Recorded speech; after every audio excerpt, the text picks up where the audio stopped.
เ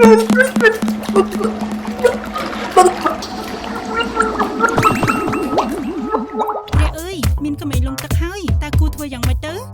ในពេលអញ្ចឹងត្រូវសំចុងក្បាលចុះក្រោមដើម្បីឲ្យទឹកចេញមកក្រៅធ្វើចេះល្អជាងខំកែងជើងទៅដើម្បីដាស់ឲ្យដឹងខ្លួនទេទៅតែប្រញាប់សង្កត់ធ្វើចុះណាបេះដូងទៅបានឈប់អេឯងកំពុងធ្វើអីធ្វើអញ្ចឹងគ្នានឹងស្លាប់ឥឡូវហ្នឹងអាខេតកោជប់อย่าទាំងអស់គ្នាសូមស្ងប់អារម្មណ៍សិនទៅ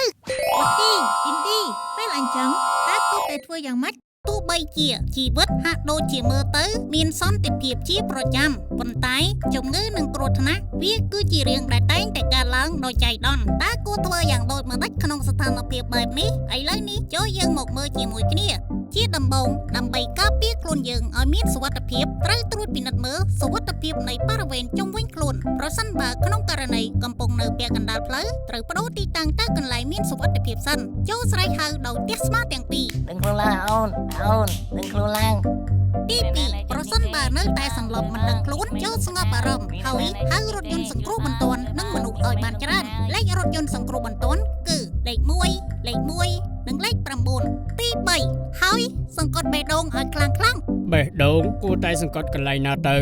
ចំណុចសង្កត់គឺនៅចំកណ្ដាលទ្រូងជាស្តង់ដារសង្កត់100ដងក្នុង1នាទីតាមចង្វាក់នេះបេះដូងគឺជាម៉ាស៊ីនដែលនាំអុកស៊ីសែននិងឈាមទៅកាន់រាងកាយសង្កត់ដោះដៃរយៈពេល2នាទីតាមចង្វាក់ថេស្មើគ្នា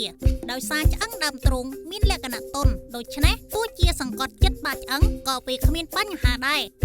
ហេតុអ្វីបានជាត្រូវធ្វើបែបនេះមូលហេតុគឺដោយសារដើម្បីបញ្ចូលខ្យល់អុកស៊ីសែនទៅក្នុងខ្លួនជាពិសេសគឺខួរក្បាលប្រសិនបើស្ថានភាពដែលបេះដូងគាំងអុកស៊ីសែនទៅមិនដល់ខួរក្បាលនៅតែបន្តឧទាហរណ៍ទោះបីជាជីវិតត្រូវបានជួយសង្គ្រោះយ៉ាងណាក៏ដោយក៏វានឹងក្លាយទៅជាស្ថានភាពរុក្ខជាតិដូច្នេះហើយមធ្យោបាយល្អជួយកាន់តែឆាប់តាមបើអាចធ្វើទៅបានអញ្ចឹងការម៉ាស្សាបេះដូងគឺវាប្រសើរជាងខំកែងជើងមែនណោះត្រឹមត្រូវហើយ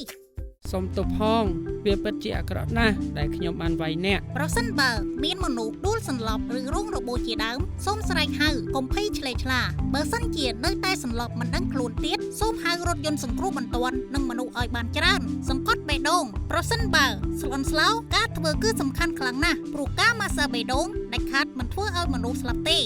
យើងទាំងអស់គ្នាចូលយើងធ្វើសកម្មភាពដែលត្រឹមត្រូវក្នុងការជួយសង្គ្រោះជីវិតមនុស្ស